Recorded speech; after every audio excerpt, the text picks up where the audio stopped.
Everyone, അപ്പോൾ ഇന്ന് ഞാൻ എൻ്റെ റൂം ക്ലീൻ ചെയ്യാനൊരു വീഡിയോ ചെയ്യാൻ വിചാരിച്ചു. റൂം എന്തായാലും ക്ലീൻ ചെയ്യണം, അപ്പോൾ ഏതായാലും ചെയ്യില്ല, കൂടെ വീഡിയോ ആയിക്കോട്ടെ വിചാരിച്ചു.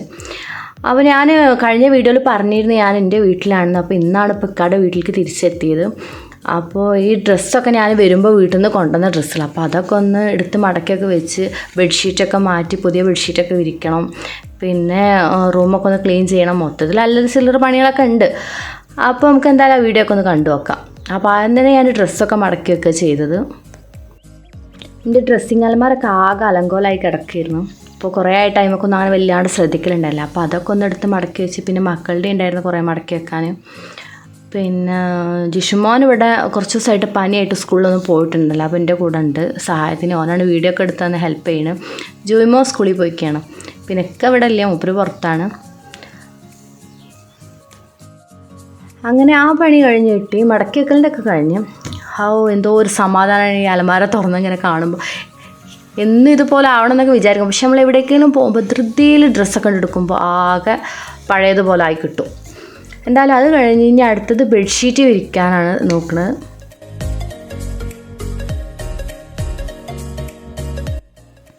അപ്പോൾ അതിന് ആദ്യം ഉണ്ടായിരുന്ന ബെഡ്ഷീറ്റും അതിൻ്റെ പില്ലോ കവേഴ്സൊക്കെ കൊണ്ട് ഊരിയെടുത്ത് ഞാൻ ആദ്യം.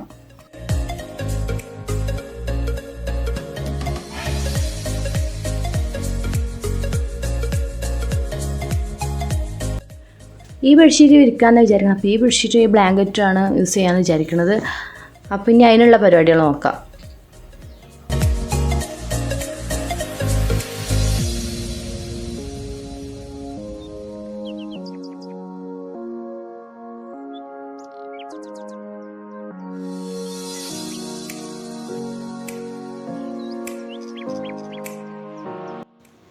അങ്ങനെ ആ പണിയും കഴിഞ്ഞ് ബെഡ്ഷീറ്റ് വിരിക്കൽ കഴിഞ്ഞപ്പോൾ അലമാരൊക്കെ സെറ്റ് ചെയ്ത് ഒരുവിധം പണികളൊക്കെ കഴിഞ്ഞ് ഇങ്ങനെ കാണുമ്പോൾ എന്തോ റാഹത്ത്. ഇനി നമുക്ക് അകമൊക്കെ ഒന്ന് അടിച്ചു വാരി ഒന്ന് തുടച്ച് വൃത്തിയാക്കിയിടാനുള്ള പണി മാത്രമേ ഉള്ളൂ. അപ്പോൾ എന്തായാലും അതൊക്കെ കഴിഞ്ഞിട്ട് കാണാം.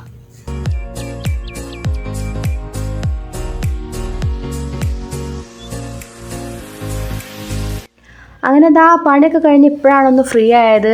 ഭയങ്കര ക്ഷീണം. അപ്പോൾ ഒരു വർഷം ചക്രമത്തൊക്കെ കഴിക്കാൻ വിചാരിച്ച്. എന്തായാലും എല്ലാം കഴിഞ്ഞ് കുളിയൊക്കെ കഴിഞ്ഞ് ഫ്രഷ് ആയിട്ട് നിൽക്കണം. അപ്പോൾ ഇനിയിപ്പോൾ ജോമോ സ്കൂളിട്ട് വരാനായപ്പോൾ ഓന് ചോറൊക്കെ കൊടുക്കണം. ജിഷ്മോ എൻ്റെ അടുത്ത് തന്നെ ഉണ്ട്, പനി പിടിച്ച കാരണം കുറച്ച് ദിവസമായി സ്കൂളിലൊക്കെ പോയിട്ട്. അപ്പോൾ എന്തായാലും എൻ്റെ ഈ വീഡിയോ ഇഷ്ടമായ തീർച്ചയായിട്ടും എൻ്റെ ചാനൽ സബ്സ്ക്രൈബ് ചെയ്യുക, ലൈക്ക് ചെയ്യുക, കൂടെയുള്ള ബെല്ലൈക്കൺ കൂടെ ഒന്ന് എനേബിൾ ചെയ്യട്ടെ.